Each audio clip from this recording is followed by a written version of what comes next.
Salam alaikum, Azul, Fellawen, Alhamdoulilah, Rakoum Garpré. Écoutez, aujourd'hui c'est la deuxième partie de la vidéo d'hier sur notamment le fait que Interpol, qui est un organisme international basé à Lyon en France et qui rassemble 190 polices du monde entier, aurait oublié de mettre en place ce que Interpol appelle des notices rouges suite aux 30 mandats d'arrêt internationaux délivrés par la justice algérienne contre des hommes politiques, des hauts fonctionnaires, des responsables de la compagnie pétrolière et gazière algérienne, la Sonatrach. Donc c'était en 2023. D'ailleurs, je vous invite à lire un superbe article de la grande journaliste d'Al-Watan, Madame Salima Tlemceni, qui, le 10 février 2022, parlait justement d'une trentaine de mandats d'arrêt internationaux lancés par la justice algérienne pour corruption. Je veux bien vous le mettre en rose, car vous savez, la corruption c'est rose dans notre beau pays. Voilà, vous voyez, une trentaine de mandats d'arrêt internationaux donc pour corruption, lancé pour corruption. Donc vous voyez que la justice algérienne fait son travail. Et donc parmi, je vous cite le premier paragraphe, plus d'une trentaine d'anciens ministres, hauts cadres de l'État et officiers de l'armée, poursuivis ou condamnés par la justice pour corruption, trouvent refuge dans des pays où l'extradition est souvent le fruit de négociations politiques, aussi bien pour Chakib Khalil, l'ancien ministre de l'énergie, Farid Bejaoui, monsieur 3%, pour tous les contrats, ou encore Reda Hamsh, ou Hamesh, qui était le chef de cabinet de l'ancien président de la Sonatrach, M. Mohamed Meziane. Alors, Abdeslam Bouchoualeb, que tout le monde connaît maintenant, Omar Habour, un grand ami de Chakib Khalil, ou le général Rali Barksir, vous savez, il faisait la pluie et le beau temps de toutes les arrestations en 2019, que j'ai eu l'occasion de croiser en 2014, à l'occasion donc de la disparition, du vol des signatures au Conseil constitutionnel. Donc c'est lui qui était chargé de l'enquête à la brigade de recherche de la gendarmerie d'Alger. Donc j'ai eu l'honneur, le plaisir de rencontrer. À l'époque, je crois, il était lieutenant-colonel, à l'époque en 2014, si je ne me trompe pas. Donc le choix des pays d'asile n'est pas fortuit. Il répond à des garanties souvent assurées par ces États aux criminels au col blanc. C'est pas moi qui le dis, c'est Madame Salima Tlemceni du grand journal El Watan. Voilà, c'est ici. Donc, elle poursuit, donc Reda Hamsh, l'ex-chef de cabinet de l'ancien patron de la Sonatrach, Mohamed Meziane, tous réfugiés dans des pays où les extraditions restent liées à des considérations plus politiques qu'aux accords bilatéraux d'entraide judiciaire et d'extradition. On en veut pour preuve la convention judiciaire entre l'Algérie et la France signée le 5 octobre 2016. Vous voyez que la France refuse de l'appliquer pour notre ami Abdeslam Bouchoualeb. Eh oui, il est sous la protection du roi Emmanuel Macron. Il ne va pas quand même livrer un homme qui lui a donné 8 contrats en 2017 lorsqu'ils étaient tous les deux en charge de l'économie de leurs pays respectifs. Je vous l'ai assez prouvé. Alors, jusqu'au mois de juin 2022, le nombre de mandats d'arrêt internationaux émis dans le cadre de la lutte contre la corruption était de 21. Voilà, 21. Vous voyez, juin 2022, c'était 21. Donc, la justice fait son travail, la justice algérienne. Alors que, à la date de l'article, c'est-à-dire février 2022, ah oui, avant c'était juin 2021, excusez-moi, là c'est février 2022, il a dépassé la barre de la trentaine, selon des sources judiciaires. Le choix de certains pays par les mis en cause n'est jamais fortuit. Les demandes d'extradition font souvent l'objet de négociations politiques où les intérêts des États refuges passent avant toute autre considération judiciaire. Donc les intérêts des États refuges comme la France, comme les États-Unis, comme quoi d'autre, le Liban. Donc leurs intérêts passent avant toute autre considération judiciaire. Donc en clair, la justice, elle est secondaire, elle est accessoire, n'est-ce pas? Donc on a beau signer des contrats d'extradition, des conventions judiciaires avec, je crois que c'est 72 conventions judiciaires, vous imaginez? 72, plus 72 accords judiciaires, regardez. Pas moi qui le dis, 72 conventions judiciaires. Mais les pays ne les appliquent pas, sauf pour le cas de Abdelmoumen Ouattara, le président de Sonatrach entre 2017 et 2019. Sitôt était-il arrivé à Dubaï, aux Émirats Arabes Unis, qu'il a été arrêté et ensuite extradé en Algérie. C'était en 2021. Donc vous voyez, la justice algérienne fait son travail. Voilà, elle fait son travail, elle fait ce qu'elle peut. Voilà. Plus de 30 mandats d'arrêt internationaux émis par la justice algérienne pour corruption. Donc, vous avez bien vu que notre ami Farid Bejaoui a été condamné. Farid Bejaoui. Voilà, ouais, je vous en ai parlé hier, Farid Bejaoui. Donc là, c'était un notice rouge d'Interpol de 2013 émis par la justice algérienne, la justice italienne, pardon. Il a été d'abord condamné en 2018 à 5 ans et 5 mois de prison, et en 2020 par un coup de baguette magique. Ah oui, la justice, parfois c'est de la magie. Il a été acquitté alors que Saipem, la filiale d'Eni, lui a versé 198 millions de dollars qu'il a cachés donc dans une société à Hong Kong. Et ensuite, il a reversé une partie à nos amis, voilà, les Chakib Khalil, les Omar Habbour, un certain nombre d'hommes politiques algériens, de hauts fonctionnaires algériens. Et voilà, des amis, des amis, des amis. Vous savez, l'Algérie, c'est une grande famille, hein, vous le savez. Grande famille de la corruption sous feu Abdelaziz Bouteflika. Donc en 2020, il a été acquitté. Voilà, il a été acquitté. Mais l'Algérie, en 2022, l'a condamné à 10 ans de prison avec un mandat d'arrêt international. Voilà. Donc normalement, on devrait avoir cette notice rouge sur le site Interpol. Et je vous ai montré hier qu'il n'y a absolument rien.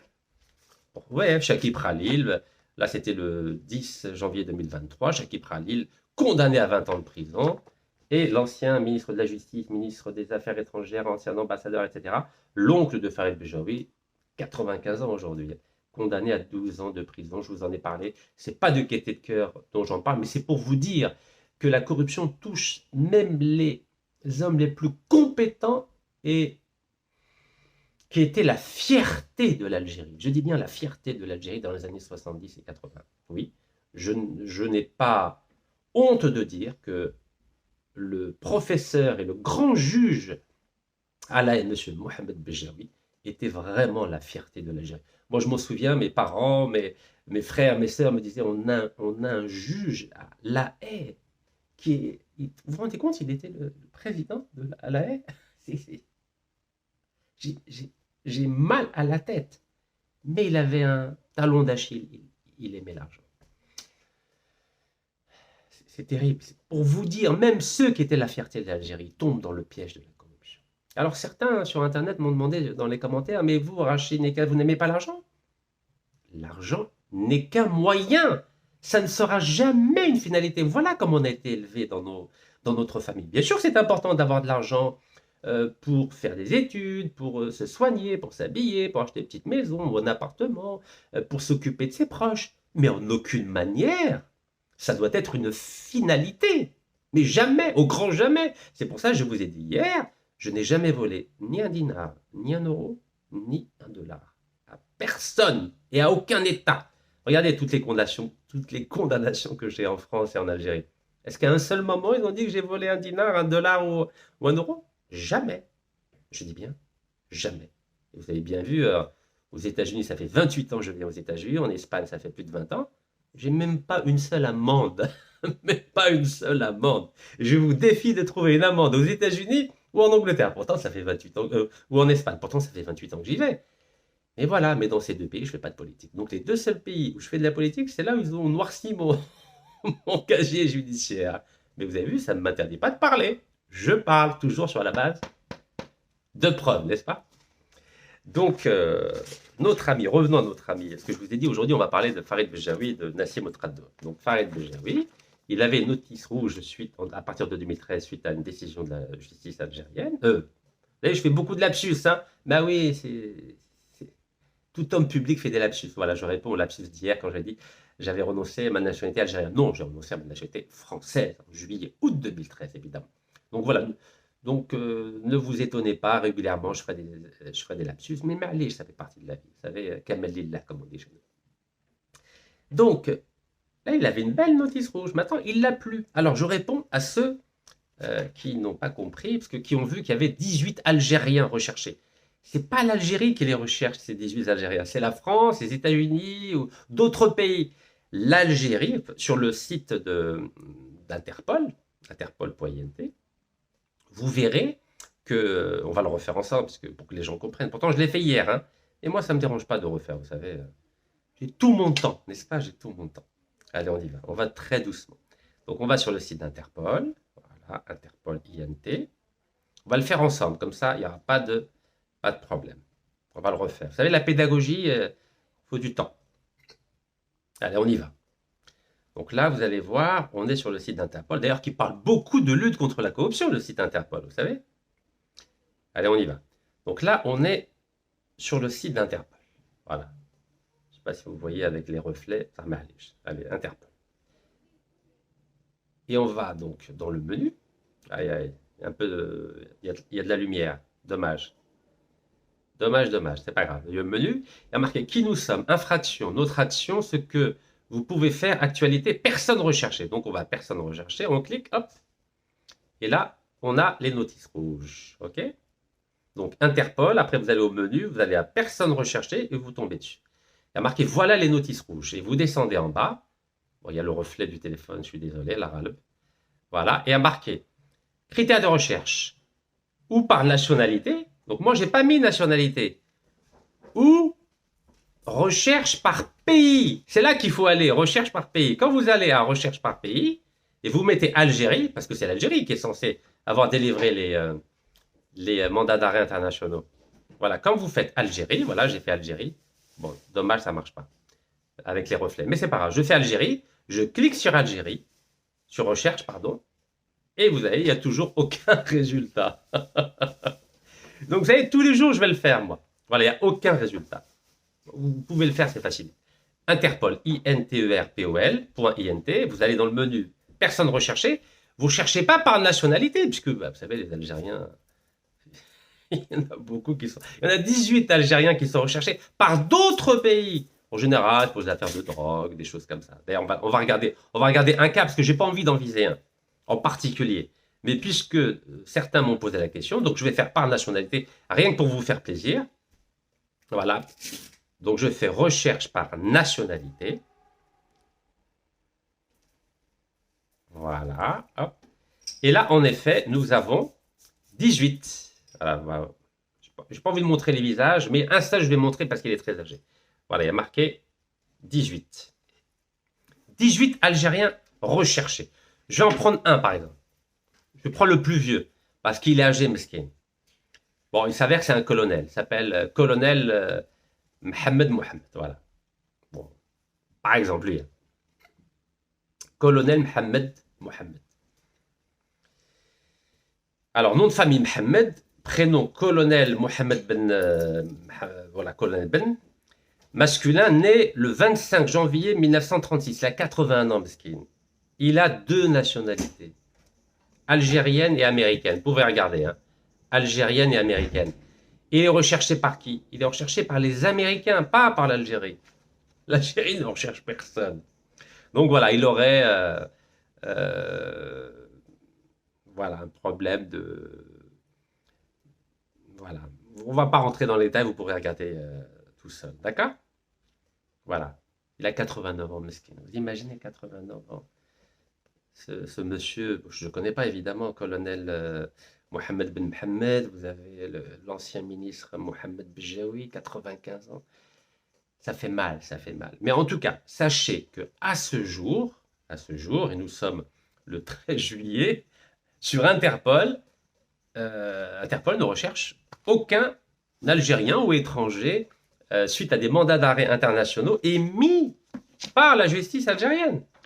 Donc voilà, Chakib Khalil n'est pas recherché, Abdeslam Bouchfareb n'est pas recherché, Mohamed Bejaoui n'est pas recherché, Farid Bejaoui n'est pas recherché. Personne n'est recherché, à vrai dire. L'Algérie ne recherche absolument personne. Nassim Ouattara qui a... Bon, les deux, ils s'amusent avec l'argent. 2 milliards de dollars pour l'un, 2 milliards de dollars pour l'autre. Voilà, Nassim Ouattara, 2 milliards de dollars. On va parler longuement avec Farid Bejaoui. Donc, il n'y a absolument personne qui est recherché par la justice algérienne. Même pas Kamel Daoud. Kamel Daoud, vous avez vu, on a entendu qu'il y a 2 mandats d'arrêt internationaux. Oui, il y a des mandats d'arrêt internationaux. Le problème, c'est quoi? Le problème, c'est qu'il y a peut-être quelqu'un au ministère de la Justice qui a oublié d'envoyer une demande à Interpol. Peut-être oublié, il a oublié. Voilà, parce que quand on est au ministère de la Justice, vous savez, c'est une grande maison, le ministère de la Justice. Chacun, normalement, doit faire son travail. Donc, les juges ont fait leur travail. Mais après, il y a quelqu'un qui doit contacter Interpol, je ne sais pas, moi, en français ou... Regarde les langues, Interpol. On va regarder les langues. Quelle langue il vit? Avec quelle langue il s'exprime, Interpol? Voilà, apparemment. Ah, il y a anglais, il y a français, il y a espagnol et AR. Ah tiens, il y a même de l'arabe. Tiens, regardez, tenez, il y a même de l'arabe. Donc, Interpol comprend l'arabe. Ah, regardez, je vais vous montrer les langues. Toutes les langues. Je ne sais pas si vous arrivez à voir. Anglais, français, espagnol, arabe. Donc, vous voyez, je vous ai mis en arabe, par exemple. Voilà. En arabe, c'est possible. Donc, à vrai dire, la personne qui est en charge du dossier, il peut même parler, il peut même appeler Interpol à Lyon en arabe, puisque Interpol comprend l'arabe, le français, l'anglais et l'espagnol. Donc, normalement, il n'y a pas de problème. Hein. Et en plus, vous savez ce qui est bien avec Interpol? Je vais vous montrer. Vous allez voir. Il y a un secteur qui est très important pour Interpol, c'est la lutte contre la corruption. Donc, normalement, mais la bouche, il n'y a pas de problème. Ils sont assez réactifs là-dessus, hein, normalement. Donc, alors, hypothèse numéro 1, il y a quelqu'un au ministère de la Justice qui a oublié d'envoyer la liste des 30 personnes frappées d'un mandat d'arrêt international, donc à Interpol. Voilà, l'erreur est humaine, ça arrive. Deuxième hypothèse, peut-être qu'Interpol n'a pas envie de rechercher des personnes, je ne sais pas, liées à des mandats d'arrêt émis par la justice algérienne. En tout cas, dans les deux cas, il faut réagir. Si quelqu'un oublie au ministère de la Justice d'envoyer la liste à Interpol, dans ce cas-là, il faut que le ministre de la Justice fasse son travail immédiatement pour corriger ça tout de suite, parce que c'est un coup de fil. Hein. Un coup de fil, un email, voilà, il envoie ça à Interpol. D'ailleurs, si vous voulez, dans la semaine, on va appeler Interpol ensemble. Oui, en direct, on va appeler Interpol, on va demander qu'est-ce qui se passe. Donc voilà, hypothèse numéro 1. Donc il faut que si c'est au ministère de la Justice, quelqu'un n'a pas fait son boulot, ou par omission, vous savez, l'été, tout ça. Bon, ça date de 2022. Mais voilà, on sait jamais. Il y a eu beaucoup de choses entre 2022 et 2025, 3 ans. Voilà. Il peut se passer beaucoup de choses. Donc, peut-être une omission. Dans ce cas-là, il faut corriger vite. Le ministre de la Justice doit corriger ça très, très, très vite. Et comme toujours, si ce n'est pas fait le boulot, on alerte le président. C'est ce que je fais. Mais oui, parce que le président ne peut pas tout surveiller. Parce que le président, voilà, on lui dit, par exemple, Monsieur le Président, ne vous inquiétez pas, il y a des mandats d'arrêt internationaux qui ont été délivrés, voilà, ça a été délivré, il n'y a pas de problème. Voilà, délivré, voilà, mandat d'arrêt international délivré, donc lui, il lit, il voit les jugements, il voit la presse, il dit, alhamdoulilah, moi j'ai fait mon travail, je lutte contre la corruption, il y a des personnes jugées, condamnées, mandat d'arrêt international pour ceux qui ne sont pas en Algérie. Et donc, normalement, il y a 190 pays dans le monde, 190 polices qui vont chercher ces personnes. Donc, il n'y a pas de problème. Lui, dans sa tête, c'est clair. Voilà, en plus, il dit la presse, lourde peine contre les accusés, contre Chakib Khalil, contre Bouchouarem, Mohamed Bejaoui, Farid Bejaoui. Bon, bref, tout va bien, quoi. Alhamdoulilah. Donc, quand on est président, on croit à ce qu'on lit, voilà. Il y a des mandats d'arrêt, la presse en parle, alhamdoulilah. Donc, il peut passer à autre chose. Il peut s'occuper d'agriculture, usine de dessalement d'eau, il peut s'occuper du foncier industriel. Bon, bref. Mais, président, même vous, là, moi, là, je ne sais qui, mais vous ne pouvez pas contrôler tous les fonctionnaires de votre pays, tous les ministres de votre pays, tous les ambassadeurs de votre pays, tous les consuls de votre pays, tous les policiers de votre pays, tous les gendarmes de votre pays, tous les soldats de votre pays, tous les financiers de votre pays. Vous ne pouvez pas faire ça. Normalement, vous déléguez et chacun doit faire son travail. Donc, si chacun est compétent, patriote et ouikhaf marabé, normalement, ça roule. Mais le problème, quand le président est arrivé en décembre 2019 à Al-Mouradia, ben, il a bien fallu qu'il travaille avec ceux qui étaient là. Bon, il a essayé d'amener avec lui des proches. Oui, il a dû peut-être en prendre 10 ou 20 des proches. Allez, on va dire 100. Mais vous savez, il y a combien de fonctionnaires en Algérie? Il y a combien d'ambassadeurs, combien de consuls, combien de hauts fonctionnaires, de cadres moyens, de soldats, de policiers, de gendarmes? C'est par millions. Vous croyez qu'il va contrôler des millions de personnes qui ont travaillé pendant 20 ans sur Bouteflika? mais non, c'est pas possible. Donc, il a hérité d'une situation catastrophique. Et c'est pour ça qu'aujourd'hui, vous avez des dysfonctionnements à tous les niveaux. Mais c'est pas à cause de lui en tant que président. C'est pour ça que je vous dis, il faut soutenir l'action anticorruption du président. Il faut l'alerter. Il faut multiplier les vidéos, les lettres, les pétitions. Oui, il faut qu'il soit informé. Comme ça, il change les gens qui font des bêtises. Regardez combien de ministres de Wali, de conseillers il a limogé. Même au sein de Mouradia, il est obligé de limoger son conseiller chargé du protocole. Vous le savez, il a été condamné à 5 ans de prison. Donc, il ne peut pas tout contrôler. Parce que moi, je suis lucide. Je sais que l'exercice du pouvoir, c'est extrêmement compliqué. Vous savez que j'ai fait un livre avec les 7 chefs d'État du G7. J'avais 26 ans, 27 ans. Mais ils m'ont raconté qu'être président. Même Clinton, il m'a dit, mais vous croyez, parce que je suis le président des États-Unis, la puissance la plus importante dans le monde, vous croyez que je peux tout faire? Mais non, il ne peut pas tout faire. Il ne peut pas tout contrôler. Alors, imaginez l'Algérie avec 20 ans de corruption, plus 60, allez, plus que ça, 20 ans de feu Bouteflika, plus 60 ans de corruption généralisée. Vous savez que la corruption, elle est... Ça va pas l'Algérie, ça va pas. Le président, il peut pas tout régler en 5 minutes. Merdage, mesquine, merdage. Donc voilà, tout ça pour vous dire qu'il n'y a plus de notice rouge pour aucun Algérien suite à un mandat d'arrêt de l'Algérie. Je ne vous parle pas de nationalité algérienne, parce que les Français, prends l'exemple, regardez. Voilà, pour que les choses soient très claires. La France, par exemple, nationalité algérienne. Combien d'Algériens ont une notice rouge suite à une demande faite par la France? Je dis bien la France, pas par l'Algérie. L'Algérie ne demande rien. Il n'y a aucune notice rouge d'Interpol pour des mandats d'arrêt délivrés par la justice algérienne. Well, zéro. Mais en 24 heures, moi j'ai cru qu'en 24 heures, les autorités allaient réagir. Ok, mal. Bon, je me dis c'est dimanche, peut-être dimanche. On attend. On va leur donner un mois pour réagir. De toute façon, nous allons appeler aussi. Donc, comme ça, on va gagner du temps. Alors, combien d'Algériens? Voilà, vous voyez 10. Je ne sais pas si vous allez avoir 10. 10 Algériens qui ont notice rouge, mais suite à une demande à la France. Allez, je vais prendre un exemple. Hein. Je vais prendre un exemple. Allez, voilà. C'est tous des hommes. Hein. Alors, on va prendre un. Alors, lui, c'est quoi? Je ne vais pas citer son nom. Hein. Oh là là, il y en a, c'est grave. Tentative de meurtre. Betchal. On va prendre un autre. Oui, c'est de la délinquance. Quoi. On va prendre un autre. Allez, on va prendre un autre. C'est quoi? Oh là là, meurtre en bande organisée. Betchal. Bon, bref, vous avez compris, ça ne va pas du tout. Voilà, les Algériens recherchés par la France, c'est des cas graves. Quoi. C'est des cas graves. Bon, bref. Jamaat al-Khair, vous avez compris pourquoi je fais ça. Je fais ça parce qu'il faut aider notre président. Sinon, il y va de la crédibilité de l'Algérie. Alors, je vous donne un exemple. Récemment, l'Union européenne a classé l'Algérie dans la liste grise des pays corrompus. Blanchiment d'argent.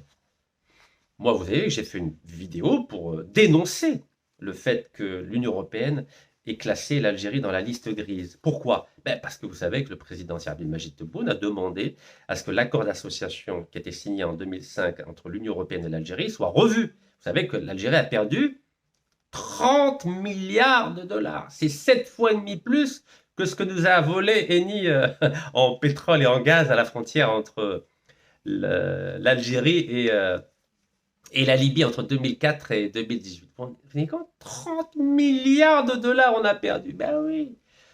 Nos amis de la cinquième colonne étaient contents de signer avec l'Union européenne. Ben oui, comme ça, il y a 30 milliards. L'Algérie perd de l'argent, voilà. Allez. L'Algérie n'a rien gagné, mais elle a perdu. Voilà, cadeau, 30 milliards de dollars. Donc, heureusement, alhamdoulilah, c'est Abdelmajid Tebboune, il essaie de tout faire pour renégocier ces contrats d'association où l'Algérie ne gagne absolument rien, mais elle perd 30 milliards de dollars. Vous savez, c'est quoi 30 milliards de dollars? C'est l'équivalent du budget du pays, allez, en 2020, ça? Voilà, c'est les devises, les entrées en devises de l'Algérie en 2020. 30 milliards de dollars on a perdu, vous imaginez? Mais voilà, bon, nous on continue à parler du prix de la patate et de la banane, n'est-ce pas? شحال دير الكيلو تاع البطاطا شحال في السوق ولا البنه شحال يدير ولا اللحم شحال يدير. Est-ce que vous imaginez le hiatus, le gap qu'il y a entre les vrais sujets qui n'intéressent presque personne en Algérie et les sujets futiles, شكارة الحليب, الكيلو تاع البطاطا, الزلابية, قلب اللوز, شحال يدير اللحم, شحال يدير الكبش. Il y a un problème. Et puis l'élite algérienne, l'élite algérienne, ou elle est partie à l'étranger, ou elle reste en Algérie, et puis voilà, secte. Ni vu, ni connu, voilà. Il n'y a personne qui est recherché parmi les 30 mandats d'arrêt internationaux sur Interpol, mais voilà, personne n'en parle, il n'y a pas d'avocat qui en parle, pas de juriste, pas d'association de droits de l'homme, pas de ministre, pas de député, pas de sénateur, personne n'en parle. Normal, allez. Donc comment voulez-vous que le président soit informé si on ne fait pas ce boulot, si on ne fait pas ce travail? Mais il ne va pas être informé, il ne va pas être au courant. Donc alors maintenant, voilà, ça fait 24 heures, c'est dimanche. Donc vous savez, dimanche en Europe, c'est férié, hein, c'est un peu le Jema'a Anna. On va patienter ou je vous le commande? Qu'est-ce que vous voulez que je vous dise? Vous voulez que je vous dise quoi, moi? Moi, je garde le sourire, vous savez. Hein. Moi, je constate. Moi, je suis comme un huissier, je regarde, voilà, je constate des défaillances, des dysfonctionnements, voilà, là où je peux, hein. Et j'invite les 46 millions d'Algériens à faire la même chose, à faire des recherches, des enquêtes, essayer de voir là où il y a des dysfonctionnements et présenter les choses à l'opinion publique algérienne, aux autorités algériennes, en l'occurrence au président de la République, parce que les autres, franchement, ni vu ni connu, hein. Il n'y a que le président qui essaie de faire des choses, le reste, je ne sais pas ce qui se passe d'ailleurs. Hein. On a une gouvernance algérienne très particulière. Et le président, il se bat, il se bat, il se bat. Et les autres, j'ai l'impression, c'est des fonctionnaires. Ils ne bougent pas. Ils ne bougent pas, ils attendent les ordres. Je ne sais pas de qui d'ailleurs. Bon, bref. Maintenant, on va parler de les deux cerveaux de la corruption internationale version des aides. Voilà. C'est vraiment les deux cerveaux. Hein. Deux cerveaux aux 4 nationalités. Donc alors, lui, c'est quoi? C'est algérienne, il est né algérien, algérienne, française, canadienne, parce qu'il a fait ses études au Canada, HEC Canada, hautes études commerciales, et libanaise, parce que sa femme, c'est la fille de l'ancien ministre de Défense libanais, qui s'appelle Daloul. Voilà, 4 nationalités. Donc ça, c'est Farid Bechaoui. Maintenant, Nassim Outraddo. Nassim Outraddo, il est né aux États-Unis, donc américaine. Son père est français. Pardon. Oui, il est français aussi, mais son père est, on va dire, algérien. Sa mère, elle est franco-algérienne. Vous savez que sa maman, c'est la fille d'un grand monsieur, attention, hein, Oud Abdeslam. C'était le directeur de l'école polytechnique d'Alger. Donc, c'est pas n'importe qui, attention. OK? Et donc, son père, Abdelmoumene Outradoul, s'est marié donc, avec la fille du directeur de l'école polytechnique d'Alger. Donc, ce qu'il faut savoir qu'Abdelmoumene Outradoul était à l'école polytechnique à Alger. Donc, c'est pour ça que son fils est français, et c'est pour ça qu'Abdelmoumene Outradoul est devenu français aussi, parce que sa femme était française, franco-algérienne. Et il a acheté lui aussi, comme Farid Bechaoui, la nationalité libanaise. Ben oui, parce qu'il n'y avait pas d'accord d'extradition entre l'Algérie et le Liban, donc ils se sont dépêchés pour acheter la nationalité libanaise. Mais depuis 2022, il y a des négociations, donc accord d'extradition entre le Liban et l'Algérie. C'est pour ça, ceux qui s'étaient cachés donc Au Liban, comme apparemment nos amis là, plus Bouchouane pendant un moment, plus l'oncle de Farid Bejaoui, donc Mohamed Bejaoui, donc ancien ministre, 95 ans, et même Shakib Khalil.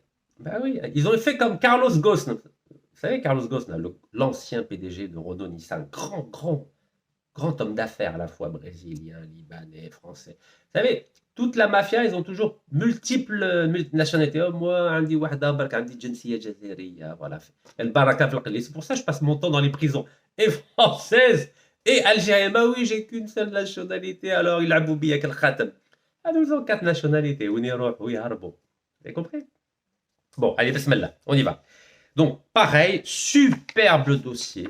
Ah oui, là, je lui fais de la pub à Madame Salimat Lemsani d'Al-Watan. Hein.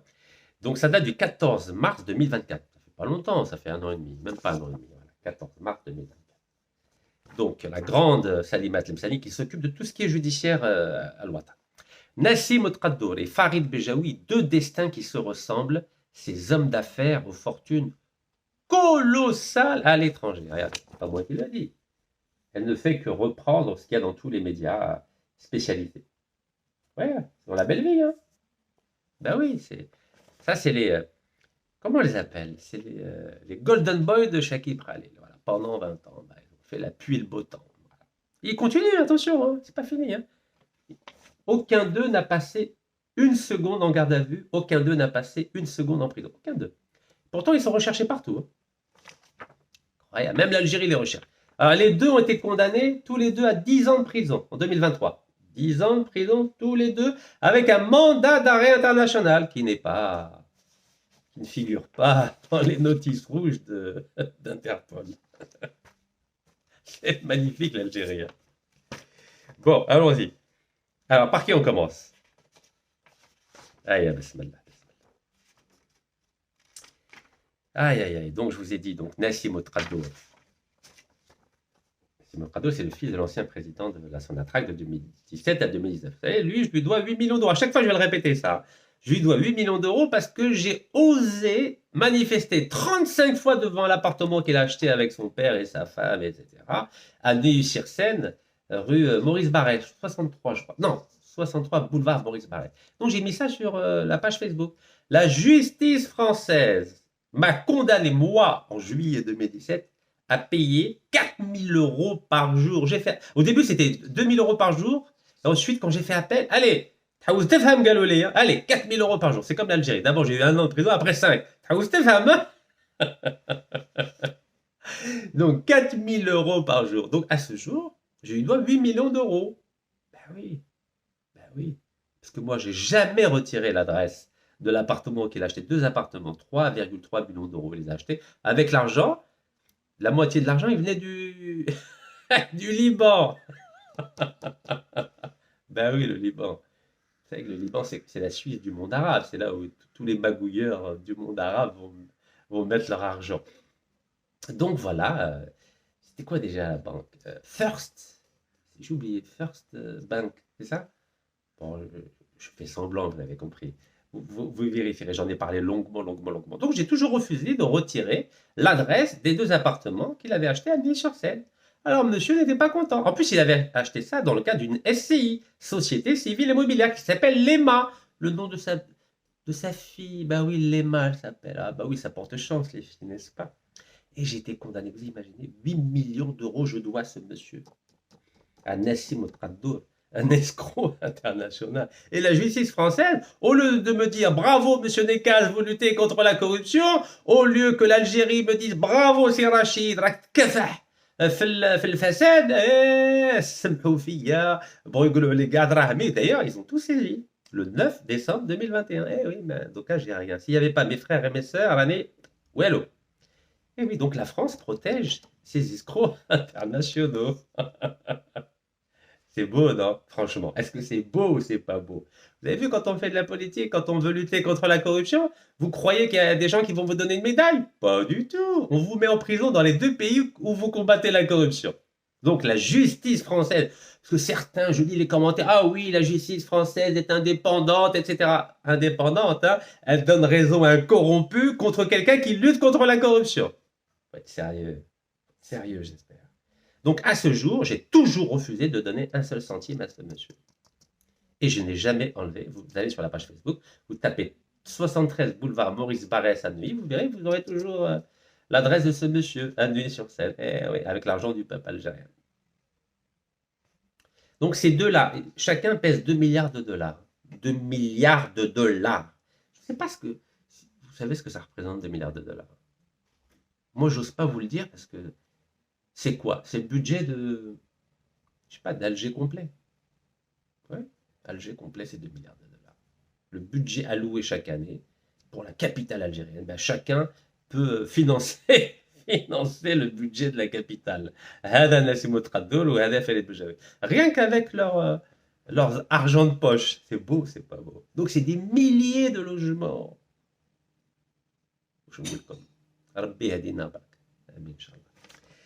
Bon, allons-y. Allons-y pour les deux. Alors, je vous avais dit que Shakib Khalil, dans les années 2000, avait donné 2 milliards de dollars à M. Faïd Bejoui pour qu'il joue en bourse.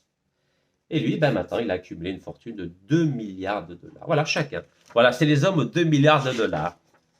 Et personne ne les recherche, hein. Personne. Même pas notre pays. Malgré les efforts de la justice algérienne. Non, non. Personne ne les recherche. Bon, comment on peut faire? Donc alors, circulant avec plusieurs nationalités, Nassim Otradour et Farid Bejaoui, deux jeunes fugitifs condamnés à une peine de 10 ans de prison, assortis d'un mandat d'arrêt international pour des affaires de corruption, ont érigé, c'est-à-dire ont développé au niveau international un patrimoine immobilier et financier colossal qui échappe aux nombreuses commissions rogatoires délivrées à leur encontre par la justice. Ah oui. شكون هادو ولاد فرعون ولا شكون؟ Personne. Ils circulent dans le monde entier, personne ne les embête. Bah oui, vous avez bien vu. Farid Bejaoui n'a même pas de notice rouge. C'est fini. Ou Nassim Otradour, il n'a jamais rien vu. Tranquille. Partout. Il y a 46 millions d'Algériens en Algérie, 7 millions d'Algériens à l'étranger, tout le monde s'en fout. Tout le monde s'en fout. Ils ont chacun 2 milliards de dollars grâce à l'Algérie, au chouhada, Allah yarhamou moujahidin, mais الناس تهضر على الكيلو تاع البطاطا والكيلو تاع البنان. Écoutez, pourquoi faire autre chose? Alors, qu'est-ce qu'il y a d'autre? Alors, wesh يقولوا. Oh là là là là là. Fils de l'ancien PDG de Sonatrach, Abdelmomoud Tradouf, condamné pour des affaires de détournement, le premier, franco-algéro-américain, bon, maintenant libanais, vit entre Paris, Londres et Ibiza. Ibiza, c'est en Espagne. Alors qu'il y a un peu plus de 4 mois et après 6 ans de bataille judiciaire, la justice américaine lui a infligé une interdiction bancaire. Oh, Nassim, wesh, Nassim Otradour, Daoud. Ah oui, hein? La justice américaine t'a infligé une interdiction bancaire et l'a sommé, c'est-à-dire l'a obligé, donc a sommé sa société qui s'appelle Lotus Trading, Lotus, c'est joli Lotus. Lotus Trading, domicile à Beyrouth. Beyrouth. Donc Nassim, il a une société qui s'appelle Lotus Trading, domicile à Beyrouth. Donc la justice américaine lui a donné une amende de 2 millions de dollars. Oh, c'est rien à vrai dire, 2 millions. Ou une ben par rapport à 2 milliards de dollars. Voilà, il a une petite amende de 2 millions de dollars pour des transactions illicites et des titres boursiers. Ah oui. À vrai dire, je vais préciser ça dans quelques instants. Donc, parce que Salima Tlemceni, donc je pense qu'elle n'a pas voulu rentrer dans les détails. Mais moi, je vais rentrer dans les détails. Vous savez que mon premier livre que j'ai écrit était sur la bourse. Les scandales Eurotunnel et Euro Disney. 97, hein, j'avais 25 ans. Eh oui. Alors, Lotus Trading, voilà. Lotus Trading. Il y a Nassim. Voilà, Lotus Trading. Vous voyez? Lotus. Une amende de 2 millions de dollars pour des transactions illicites. Voilà, sur des titres boursiers. Une condamnation qui l'a privé de tous ses comptes, à l'exception d'un seul. Devinez où? Aïe. Un seul compte, il lui reste, un seul compte. Devinez où? Allez. Langechat? Allez, je vais vous laisser lire. Aujourd'hui, j'ai envie de m'amuser aujourd'hui. Domicilié en France. Ben oui, la France qui m'a condamné à 4 000 euros par jour. C'est-à-dire aujourd'hui, je dois 8 millions d'euros à Nassim Otradoul, donc quelqu'un qui a été condamné à 10 ans de prison pour corruption, détournement de fonds, donc ça c'est en Algérie, plus condamné aux États-Unis pour transactions illicites sur des opérations boursières. Donc les États-Unis donc ils lui ont bloqué tous ses comptes. Donc tous ses comptes ont été fermés, mais en France il n'y a pas de problème. Hein. Pas de problème, il a un compte courant en France, normal, allez. Eh, c'est beau la France, non? En plus, nous on est gentils, on vient de redonner un contrat à Total. Ah, magnifique. 25 ans de gaz gratuit, 25 ans de pétrole gratuit. En plus, allez, on redonne un autre contrat juste avant le 63e anniversaire de l'indépendance algérienne. Masha'Allah. Ben, Nassim Ouattara, lui aussi, il a des bons contacts en France. Hein. Bah oui, les Français. Voilà, bah oui. C'est pour ça que la France protège Nassim Ouattara contre moi, qui a lutté contre lui. قالوا لي hop ما تقلبش نسيب وتقدر انت شكون انت شكون انت تنزلت على جنسيه فرنسيه دوكا بغيت هادو ولادنا هادو 5e colonne بغيت تكشفهم. Ben oui, la France ne veut pas que je dénonce cette 5e colonne. Ben oui, oui l'Algérie tapis rouge pour nous les enfants de la 5e colonne. Et moi je dénonçais la 5e colonne, leurs enfants et tout. Donc les États-Unis ont condamné Nassim Ouattara. Et moi, quand j'ai dénoncé Ouattara en France, ben, la justice française m'a condamné moi. Mais tout ça parce que j'ai publié et j'ai filmé l'adresse 73 boulevard Maurice Barrès à Neuilly-sur-Seine de 2 appartements que Nassim et son papa ont achetés à Neuilly-sur-Seine. Vous imaginez ce que c'est la France? Incroyable. Donc voilà, donc tranquille. Regardez, lisez bien. Tous ces comptes ont été fermés. Un seul compte, il lui reste en France. Ah bah oui, la France n'applique rien du tout. Hein. Elle n'applique ni aucun mandat d'arrêt international, même quand l'Algérie condamne quelqu'un, les États-Unis le condamnent. Non, il n'y a pas de problème. Hein. Nassim Ouattara, c'est il a donné 25 ans de gaz gratuit en 2018 à Total. On va pas embêter son fils quand même, hein, n'est-ce pas? Bah oui. Oui, il ne faut pas embêter les enfants de la France, voyons. Oh, Abdeslam Bouchouareb, il nous a donné beaucoup de contrats. On ne va pas arrêter Abdeslam Bouchouareb. Donc, vous voyez, la France n'arrête ni Abdeslam Bouchouareb, ni Nassim Ouattara. Et encore, on leur laisse. Tenez, vous voulez de l'argent? Tiens, on vous donne, parce que vous avez beaucoup aidé, nous, quand même. Aïe. Ces 2 hommes, Nassim Ouattara, Farid Bejaoui, je vous remontre leurs belles photos, comme ça, on ne perd pas le fil. Voilà. Donc ces 2 hommes ont, durant des années, utilisé leur proximité des centres de décision, c'est-à-dire en Algérie. Bah oui, ils ont des relations. Beaucoup de relations. 5e colonne en Algérie. Ah bah oui, c'est elle qui m'a mis en prison. Hein. 4 prisons j'ai fait, à cause de la 5e colonne. Donc ces 2 hommes ont, durant des années, utilisé leur proximité des centres de décision pour construire un empire immobilier et financier à l'étranger. Oh, vous savez qu'ils n'ont rien en Algérie, ado? Ils n'ont rien. Tout est à l'étranger. Donc cet empire immobilier financier leur assure non seulement l'immunité, c'est-à-dire Hassana, la protection, mais aussi le recours à un fonctionnement de leur entreprise aussi opaque que rentable. Opaque, c'est-à-dire caché. Mkhabbé, que rentable. Rentable, c'est-à-dire drame. Ainsi, Nassim Ouattara, dont le nom a été cité dans le cadre de l'affaire dite des Panama Papers, c'était 2016, voit son empire financier mis en place depuis que son père dirigeait la BRC, Brown and Root Condor, la filiale de la Sonatrach dissoute en 2007. Mais aussi lorsqu'il a pris les rênes de la Sonatrach en 2017-2019, prendre son envol. Melli Baba Oula Raïs ta Sonatrach, Sharika, Masha'Allah, Drahmo en flèche. En 2009, alors que son père quittait la prison militaire de Blida où il venait de purger 27 mois sur les 30 qui lui ont été infligés pour une affaire de divulgation d'informations classées secret défense. Ben oui, il avait déjà fait 2 ans de prison entre 2007 et 2009. Ben oui, parce qu'il avait surfacturé à hauteur d'1 milliard de dollars le ministère de la Défense algérien et la Sonatrach. Incroyable, hein? Puis après, il a été récompensé 10 ans après. Vous vous rendez compte? Quelqu'un qui surfacture la Sonatrach, ben on le met président de la Sonatrach. Mais c'est pas beau, ça, l'Algérie. Mais vive l'Algérie! Et moi, j'ai dénoncé tout ça. Et à l'époque, vous me disiez, mais pourquoi tu salis la Sonatrach? Pourquoi? يخاف الله يا جماعة الخير. هذا حكموا عليه عامين حبس 2007-2009 parce que c'est un espion et en plus il a surfacturé 1 milliard de dollars au ministère de la Défense et la Sonatrach et après on le met président de la Sonatrach, ça choquait personne. J'étais le seul à manifester avec les militants du MJC. 46 millions d'Algériens, oh bah كانوا لاهيين مع الكيلو تاع البطاطا الكيلو تاع البابل. Incroyable, mais vrai pourtant. Donc l'homme d'affaires suscite de lourds soupçons en raison de ces nombreuses transactions immobilières en France effectuées par la société civile immobilière, l'EMA, qu'il avait créée. J'étais le premier à parler de ça. Le premier.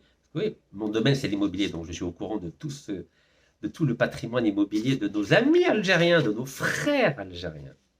Parce que vous savez que c'est public, ces informations. Voilà. Ça met 1 mois pour avoir les informations, mais voilà, vous entamez les procédures. Au bout d'1 mois, vous avez toutes les informations. Chakib, Khalil, Saïdani, Abdeslam Bouchouer, Boutqaddour. Ben oui, j'ai la liste de tous ceux qui ont des appartements, des maisons en France. Tous, sans exception. C'est mon domaine, 20 ans d'expérience, mes amis.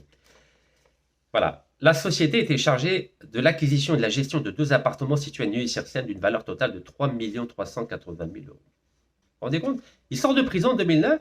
Allez, on achète. Une transaction opérée avec son frère Reda et l'épouse de ce dernier, Amel Yalla. Entre-temps, ils ont divorcé. Voilà.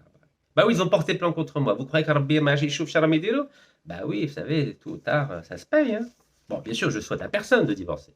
Mais à un moment donné, l'id al-haram, il y a quelqu'un qui est plus haut que les magouilles. C'est mon Rabbi, subhanallah.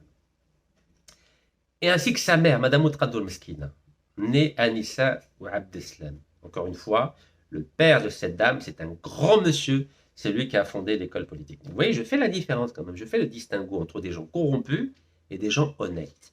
Le père de ce escroc international, plutôt le grand-père de cet escroc international, qui s'appelle M. Abdeslam, c'était un très grand monsieur, directeur de l'école polytechnique d'Alger. C'était à la belle époque où on avait des grandes écoles en Algérie, l'école polytechnique, l'Institut algérien du pétrole, mais aujourd'hui on a, pendant 20 ans de Bouteflika, ils ont détruit ces grandes écoles. Leur niveau a dégringolé comme ça. C'était fait exprès, parce qu'à l'époque de Bouteflika, c'était lui, Faraouni. Il ne voulait pas que quelqu'un soit plus intelligent que lui, plus cultivé que lui. Vous savez, il n'a même pas le bac. Il n'avait même pas le bac, mesquin. Ah, il était cultivé, hein. Il parle très bien français, très bien l'arabe, très cultivé. Mais il était frustré, il n'avait pas le bac. Alors, vous savez, en 1974, quand il était président de l'Assemblée générale à l'ONU, dans le CV de Abdelaziz Bouteflika de l'ONU, vous pouvez regarder, hein, vous mettez United Nations, curriculum vitae Abdelaziz Bouteflika. Il dit qu'il a le bac, il a fait des études de philosophie. Tellement il était frustré, monsieur. Donc vous croyez que quelqu'un qui n'a pas le bac, vous croyez qu'il va laisser des grandes écoles algériennes comme l'Institut algérien du pétrole ou l'école polytechnique former des gens plus cultivés, plus intelligents que lui? C'est pour ça que le système scolaire algérien a été massacré pendant 20 ans. Bah oui, il ne faut pas que quelqu'un soit plus intelligent que feu Abdelaziz Bouteflika. Ah non, bah non, il n'a même pas le bac. Là, non. Allez, on massacre le système éducatif algérien. Comme ça, le niveau est très faible. Aujourd'hui, vous avez vu, le niveau est extrêmement faible. En dehors d'une petite minorité qui est brillante, le niveau a dégringolé par rapport aux années 70. Et oui, tout ça, c'est 20 ans de sabotage de l'éducation nationale sous l'ère de feu Abdelaziz Bouteflika.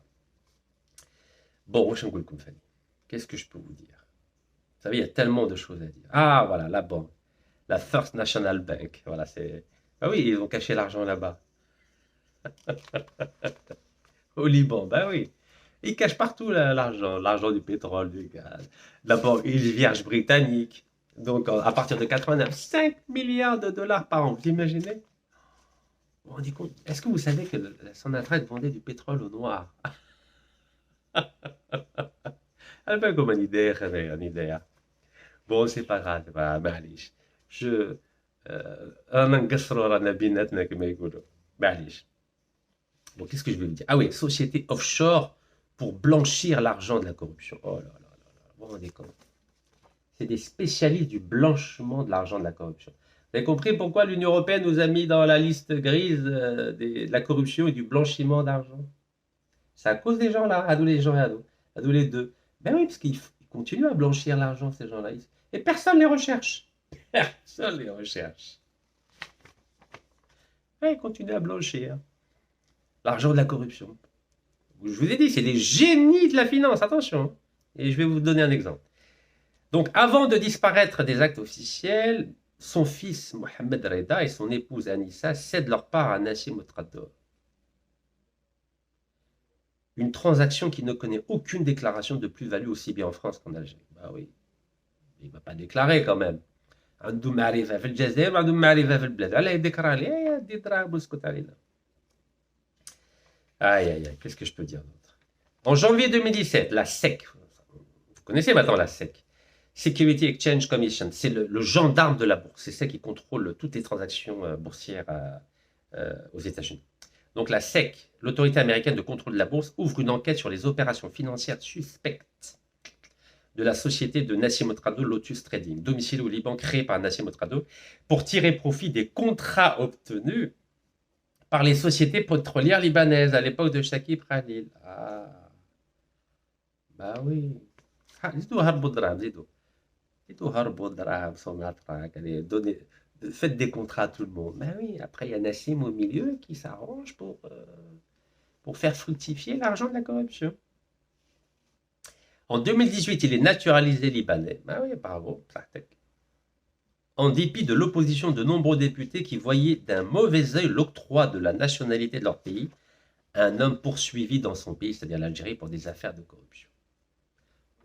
L'homme d'affaires algérien était en fait connu à Beyrouth, où il avait de nombreuses sociétés, dont Lotus. Donc vous voyez, 2018, voilà, 4e nationalité libanaise. Moi, je suis bête, j'avais 2 nationalités, j'aurais pu en avoir une 3e, d'ailleurs c'est pas trop tard, nationalité américaine. Non, j'ai dit نقعد جزائري انايا انا تنازلت على جنسيه فرنسيه قلت لهم انا الجنسيه الملكيه ما نحوش عليها بورتون عندي مرتي ملكانيه وليدي ملكانيين قلت لهم انا وطني انايا كيف ندير جنسيه فرنسيه جنسيه ملكانيه انا جزائري حر الفاهمين يملتيبلي لي ناسيوناليتي 4 nationalités moi j'en ai qu'une mais كيما نقولوا عندنا في الدوار البركه في القليل c'est ce que disait ma défunte maman الحاجة خديجة ربي يرحمها oui بركة في القليل. Ça m'a coûté allez 6 prisons en tout. 2 en France 2012-2023 et 4 en Algérie 2019-2023. Alors si j'avais 4 nationalités, vous croyez que je passerais une seconde en prison? Jamais. Mais non, j'ai dit أنا نأمن بالشهداء محمد زبانة العربي بن مهيدي حسيبة بن بوعلي كولونيل عميروش عبد رمضان ربي يرحمه نأمن بهم قلت انا باسبور واحد وما كان عندهم باسبور واحد انا فاني ندير باسبور واحد قالوا لي افهم malheureux quoi d'autre oh là là entre 2018 et 2019 Nassim Ouattara fait la une des médias libanais. La presse fait état de transactions de ces 4 sociétés offshore. Offshore, c'est là un pôle. Potter Financial, Dudley, Essentiel et Delta Consulting. Il n'y a aucun nom en arabe. À chaque fois, c'est des noms English. Dont ou en amazigh. Non, English. Everything in English. Dont le montage financier a été effectué par la société fiduciaire libanaise Saad Debs and Partners, Law Firm. Law, c'est-à-dire loi. Qui l'a chargé de l'ouverture d'un compte à Hong Kong. Vous vous souvenez, novembre 2019, j'étais à Hong Kong. Comme c'est là où ils cachent l'argent. Tout à l'époque, كنتوا لاهيين مع الحراك. أنا أقول لكم أخافوا الله. Les vrais sujets راهم في هونغ كونغ ماكاو. انتم لا دولة مدنية ماشي عسكرية. وي وما كاش مفاوضات مع العصابات. Après, résultat des courses, hop. Vous êtes tous rentrés à la maison, Romain continue à faire fructifier leur argent à Hong Kong. Mais ça ne vous intéressait pas à l'époque. Jusqu'à maintenant. En dehors d'une petite minorité, ça n'intéresse personne. Donc voilà, il a ouverture d'un compte à Hong Kong, vers où tous ces fonds devaient être transférés. Regardez, tous ces fonds devaient être transférés. Et ça, il a fait ça en plein Hirak. 2018, 2019. Pendant que les gens sortaient tous les vendredis, oui, khabé 2 milliards de dollars à Hong Kong. Vous avez le grand sourire que j'ai? Mais oui, parce que, vous savez, moi, j'ai tout dit. J'ai fait 1500 vidéos entre 2013 et 2019. Mais ça ne vous intéressait pas. J'ai les messages, bien sûr, il y a une toute petite minorité. Les autres m'ont dit, oui, mais tu es en train de salir l'image de l'Algérie, de l'État, des institutions. Je vous dis, non, moi, je salis l'image des corrompus, pas de l'Algérie. Je défends l'Algérie. Mais ces gens-là, je ne peux pas les défendre. Les Ammar Saïdani, les Bouchouareb, les Chakib Khalil, je ne peux pas les défendre. C'est pas possible. Quand bien même ils avaient une fonction officielle, les Ouyahia, etc. C'est pas possible. Eh oui, ben maintenant, ben voilà, ils sont libres comme l'air et ils ont 2 milliards de dollars chacun et personne ne les embête. Et puis il y en a qui se plaignent, ah, ما عنديش الدار, ah, ما عنديش الحليب, ah, ما عنديش الخبز, ah, ما عنديش اللحم, ما ناكلش اللحم. Ah oui, ben oui, vous avez laissé des voyous jouer avec l'argent du pays. Ben c'est hein, c'est pas fini, hein. Parce que vous, ils continuent à travailler. Bon, bref. Aïe, aïe, aïe.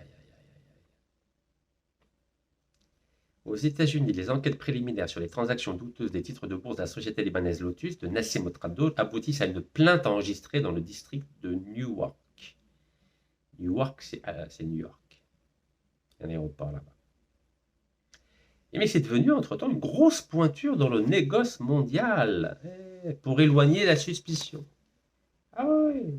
Vous vous souvenez, quand j'étais à Ibiza, il avait acheté 72 000 mètres carrés de terrain. Vous dites, ça c'est un Nassim Otrado à l'époque.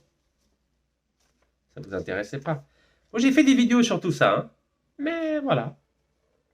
99% des Algériens, ça ne les intéressait pas.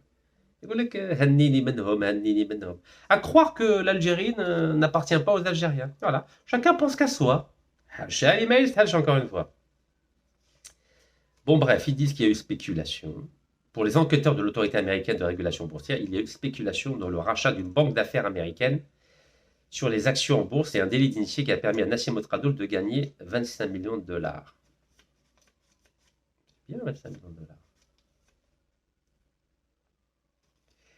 Voilà, il a un délit d'initié. Délit d'initié, c'est quand on est au courant de quelque chose avant tout le monde. Puis on achète des actions, après on les revend. Je vais vous montrer un exemple. Plusieurs autres transactions suspectes sont visées par l'enquête du gendarme de la bourse, la SEC, qui montre que l'homme d'affaires a mobilisé plus de 13 millions de dollars pour ses opérations en bourse. Vers la fin de l'année 2023, après 6 ans de bataille judiciaire, Nassim Otradoul perd son procès contre la SEC. En tant que propriétaire de Lotus, il est condamné à une amende de 2 millions de dollars assortie d'une interdiction bancaire aussi bien aux États-Unis, dont il détient la nationalité, mais aussi au niveau international. Donc, il a une interdiction bancaire au niveau international. Voilà, réalisé. Alors, 2023, condamné définitif. Et les Français, ils disent non, les Français, tiens ton compte courant, la bec et matabri. Voilà ce qui se passe dans ce beau pays qui s'appelle la France. Pays des libertés en intérieur et pays des ténèbres à l'extérieur. Ah oui, quand il s'agit de défendre les intérêts de la France, cache-le-là, il n'y a ni justice, ni rien du tout.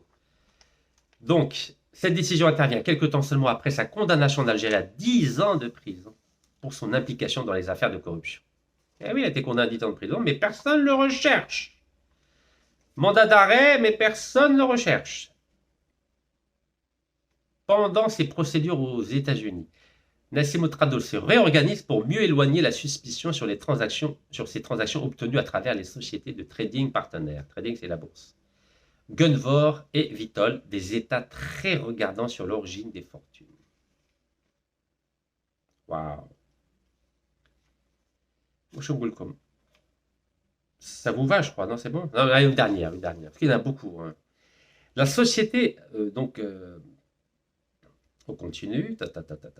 Donc la société brasse des millions de tonnes. Donc là, il s'est mis dans le négoce. De millions de tonnes dans le négoce du café, du cacao et du sucre, notamment au Maroc, où le fondateur, c'est un Français, est né et détient 30% du marché. Il jouit d'une immunité vu son statut de leader français du négoce alimentaire. Donc ça, parce que Nassim Otradoul s'est associé avec une entreprise française. Bah oui, la France. Bah, il est français, par sa mère. Il n'y a pas de mal, hein, il y a des Français formidables. Mais voilà, ça permet d'avoir des contacts. Donc cette société, c'est quoi? C'est des Français, mais ils sont corses. Car Nassimo Tradol s'est allié à une famille corse classée comme le deuxième plus grand groupe mondial dans le négoce international des produits alimentaires. Et elle dit bien, avec une fortune estimée à 2 milliards de dollars. Regardez. Avec une fortune estimée à 2 milliards de dollars. Nassimo Tradol. 2 milliards de dollars. Ah, il n'a pas porté plainte contre Al-Watan, hein? Ah bah oui, parce que Hachal Sine habs le bled. Mais en France, comme il est protégé par la France, il a porté plainte contre Rachid Nekaz en 2017. Il a eu gain de cause et je lui dois 8 millions d'euros à cet escroc international. Donc alors, il s'est associé à cette famille corse, qui possède 30% du business du café, du cacao, du sucre au Maroc notamment. Et grâce à ça, il jouit d'une immunité, voilà, parce que bah oui, quand vous vous associez à des Français, personne ne vous embête après.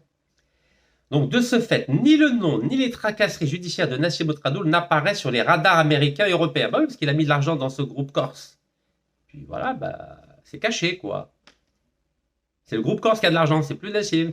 Il a mis de l'argent dedans.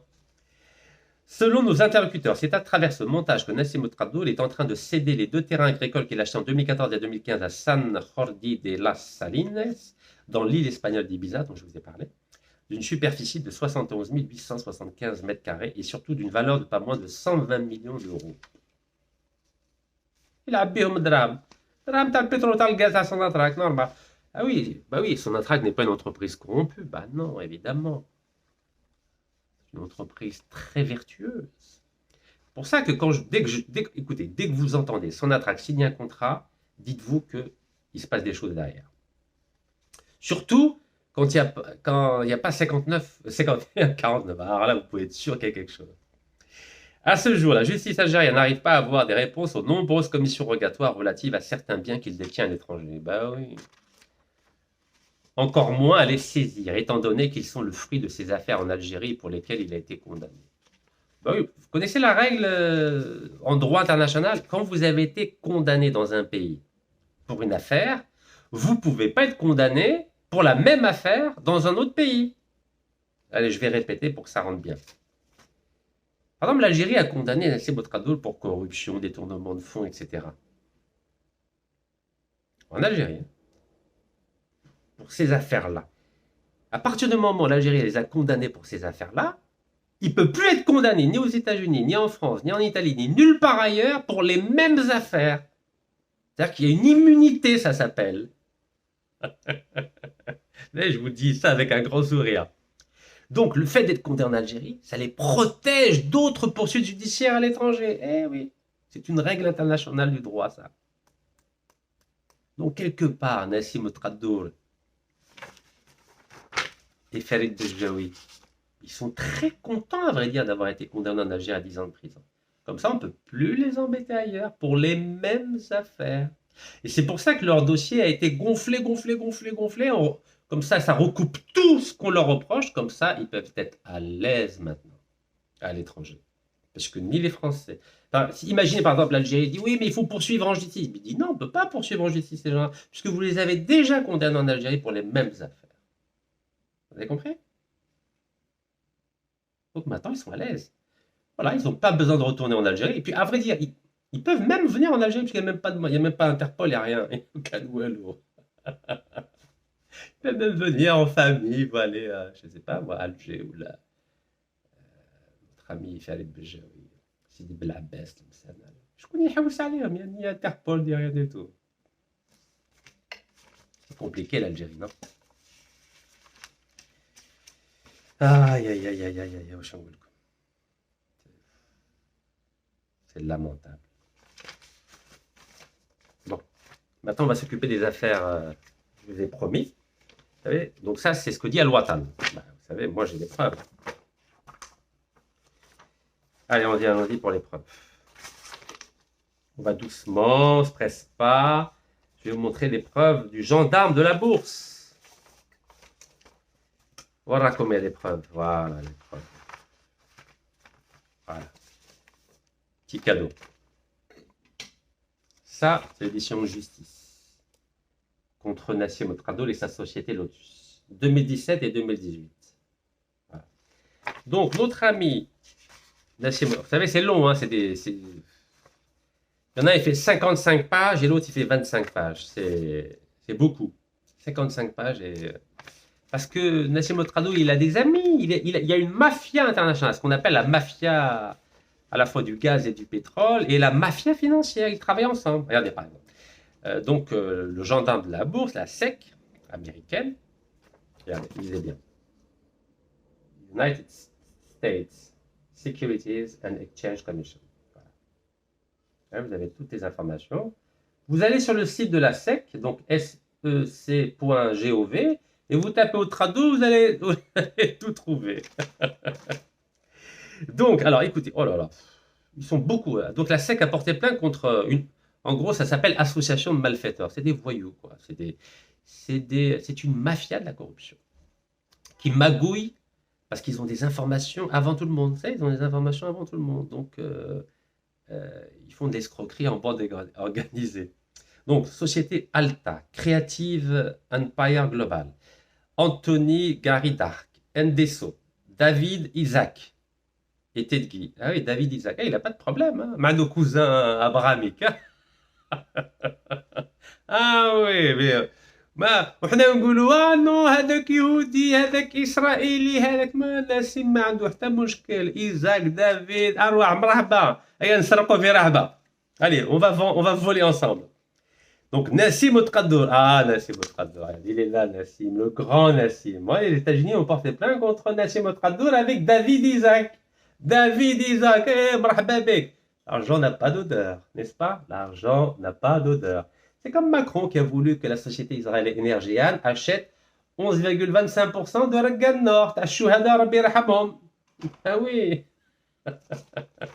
Donc Nassim Otradoul, David, un autre David, David Maurice, Kelly, Mohamed Ammar Khan. Ça doit être un Pakistanais, je pense. Jeffrey Robert Lewis, Lotus Trading. Ça, c'est la société de Nassim Otradoul. Kashif Kadri, ça doit être un Iranien, arabe. And Chaudhry Mohamed Zishan, peut-être iranien. Ouais, la mafia financière n'a pas de religion. Hein.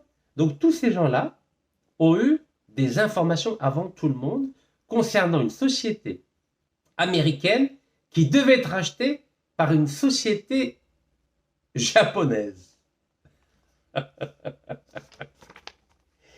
Donc il y a eu deux jugements. Deux jugements. Deux jugements. Donc je vais vous dire le nom de la juge. Voilà. Elle s'appelle Claire Secchi. Voilà, là c'est 27 septembre 2018. Regardez. Date 27 septembre 2018, Claire Secchi. Ok. Voilà. Et donc il y a toujours notre ami. Donc là en introduction. Voilà, ils mettent l'introduction. Vous voyez, je vous ai mis son nom là. Nassim Otradoul. Vous voyez, Nassim Otradoul. Nassim Otradoul. Donc président de Lotus Trading. Voilà, juste là. Nassim Otradoul, président de Lotus Trading. Alors, واش دار هذا؟ واش دار؟ Background. En anglais, background, c'est-à-dire le contexte. Contexte de l'affaire. Alors, le 28 avril 2017, donc la SEC a décidé de porter plainte contre tous ces voyous là, internationaux là. واش داروا؟ Donc ils ont acheté des actions d'une société qui s'appelle Fortress Investment Group. Voilà, c'est une compagnie qui est basée à New York. Et donc, les actions sont cotées à la bourse de New York. Donc, New York Stock Exchange, c'est la bourse. Et donc, il est reproché que, avant l'annonce par le japonais SoftBank, qui devait racheter la boîte américaine Fortress. Il nous écoute, là, Nassim Otradoul. Ah oui, la غالب خويا الشفافية. C'est شكيت بيا أنا نكشفك نورمال عادي. Voilà, نكشفك normal. Alors, واش دار؟ Donc, cette société japonaise a déclaré le 14 février 2017 qu'elle allait acheter. Donc SoftBank a déclaré le 14. Et 14, c'est une belle date, c'est la Saint-Valentin. Il a pu offrir un beau diamant à sa femme. À l'époque, ils étaient mariés. Nassim. Oui. قال مرتو le 14 février ندير cadeau شباب Saint-Valentin, cadeau شباب بزاف. Eh oui, 2017. Et 5 mois après, il a obtenu gain de cause de la justice française, juillet 2017. Ah oui, donc les Américains, à partir de 2000, suite à ce qu'il a fait en 2017, et les Français, ils lui ont donné gain de cause alors que j'ai condamné, j'ai dénoncé la corruption de ce monsieur. Donc vous voyez, le 14 février, qu'est-ce qu'il a fait 2017 le 14 février, SoftBank a annoncé qu'elle allait acheter cette boîte américaine. Et tout d'un coup, la bourse, 30%. 30%. Mais juste avant qu'elle annonce, donc juste avant que les Japonais annoncent qu'ils allaient racheter la boîte américaine, eh ben, notre ami Nassim Tradoul avec ses amis là, la mafia financière, ben, ils ont acheté les actions parce qu'ils étaient au courant que les Japonais allaient acheter la boîte américaine. Ah oui, il est intelligent. Hein. Il est très intelligent, Nassim. Oui, parce que la mafia متفاهمين بيناتهم, mafia internationale. Ils ont des informations. Ils disent voilà, est-ce que عندك خيط, est-ce que vous avez un filon pour acheter une action ou pas? Oui, c'est bien organisé. 2 milliards de dollars. ترى صناطرك تاع الشعب الجزائري هو يلعب بهم en bourse. يلعبوا بهم en bourse والشعب يهضر لي على الكيلو تاع البطاطا والكيلو تاع البلا في السوق. Incroyable, hein? Alors, la société Lotus. Oui, il y a beaucoup de monde. Oh là là là là. Quelle bonne de voyous. Il y a des voyous partout. Oh là là là là. Il y a beaucoup de points. Hein. Donc, vous voyez, donc ils disent, point 25, Lotus, c'est une entité basée, je vous traduis, hein, au Liban. Lotus est la propriété et elle est contrôlée par Qaddour. Nassim Qaddour, âge 38 ans, un citoyen américain qui vit actuellement en dehors des États-Unis d'Amérique. Voilà, pour ceux qui parlent anglais. Vous voyez, un citoyen américain qui vit actuellement aux États-Unis d'Amérique. Donc ça, c'était, vous avez vu, hein, c'est septembre 2018. Parce que le gendarme de la bourse américaine n'a porté pas contrôle. Et c'est là où il a acheté la nationalité libanaise. Vous faites le lien ou pas? Vous voyez, je vous remets la date. Comme ça, vous allez tout comprendre. Voilà. 2018, il est naturalisé libanais. Et je vous remets la date de cette affaire. Ah, vous savez, tout est lié. Hein.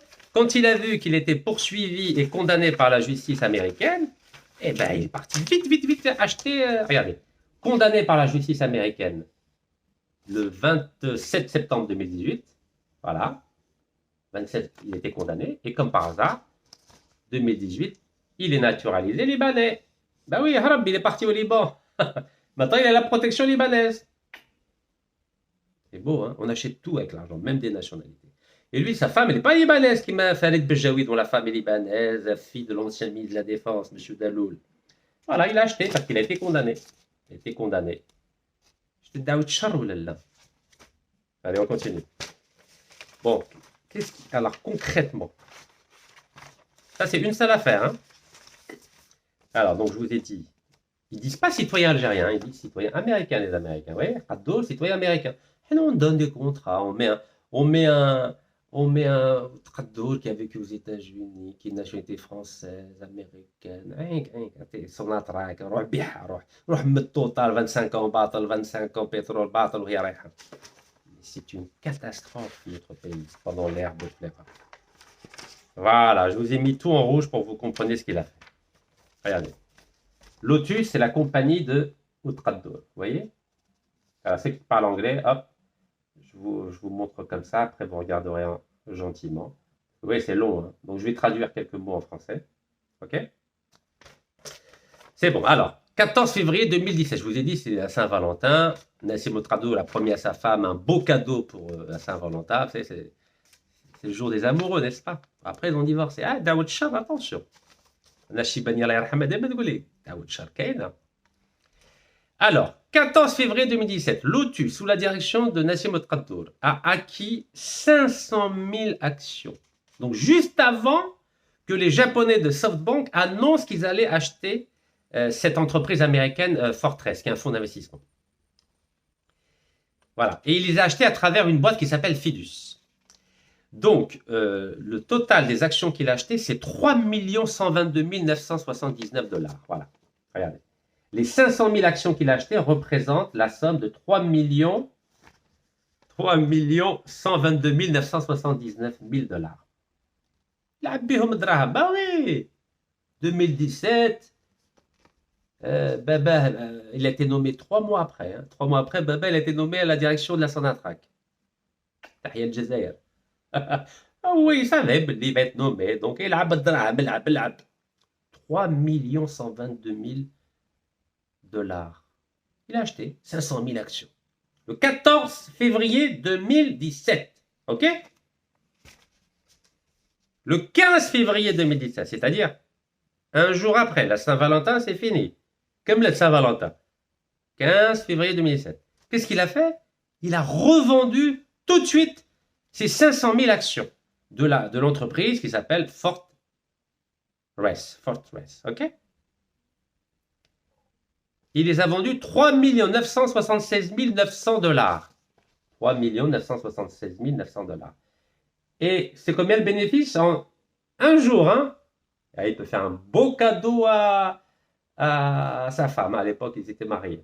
Regardez combien il a gagné en bénéfice, 853 520 000 $. Regardez. 853 520 $. 873 520 $. En un jour, il a eu 873 000 $.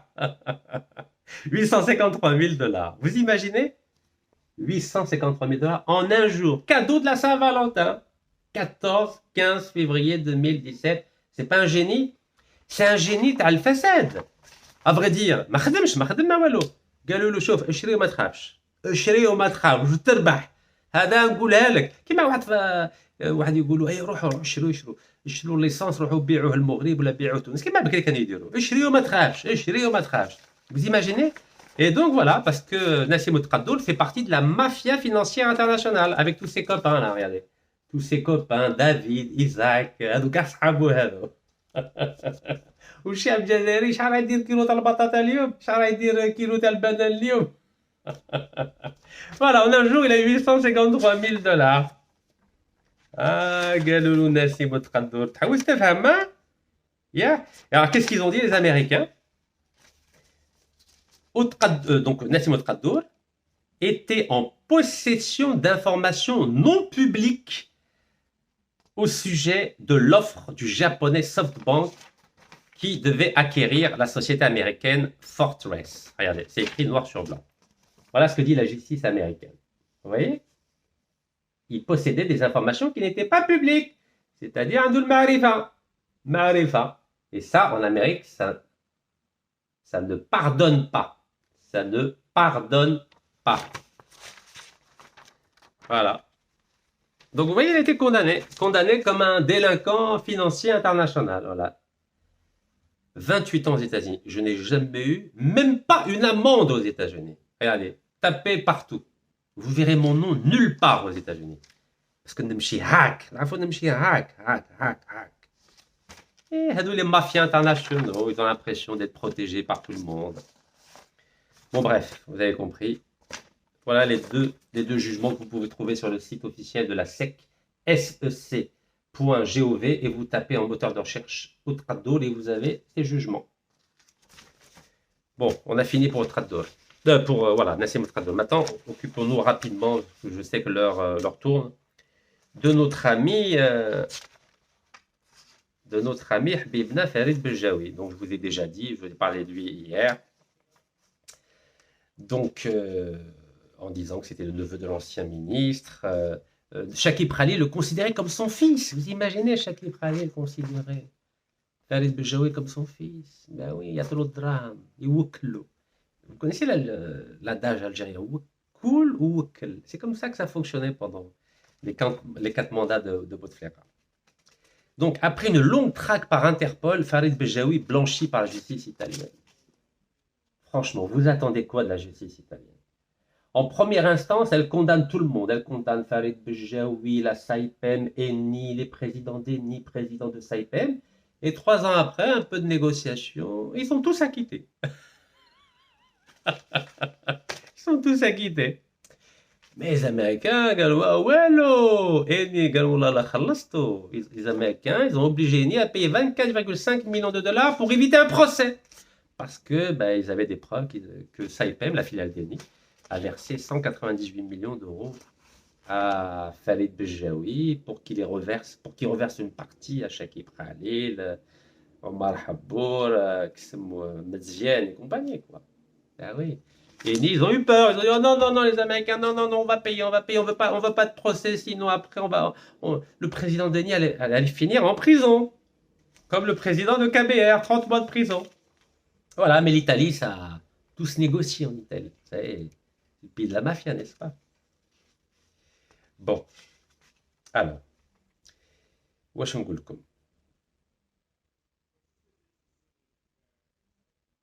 Qu'est-ce qu'ils disent nos amis? Oh là là là. En 2020, et après 3 ans d'enquête, la SEC, gendarme de la Bourse, décide de cesser les poursuites pour corruption contre le groupe pétrolier Eni et sa filiale Saipem en contrepartie du paiement d'un dédommagement de 24 millions de dollars. Voilà. En contrepartie, vous payez en business. Je vous en ai déjà parlé il y a 2 jours. Voilà. سكتوبرك ما كنتش باغي نكشفكم الامريكان هكا قلت لهم اني خلص واسكت. C'est lamentable. Lamentable.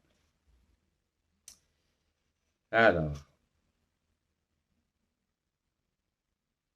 Donc il a été condamné en Algérie donc à 10 ans de prison, ça je vous l'ai dit.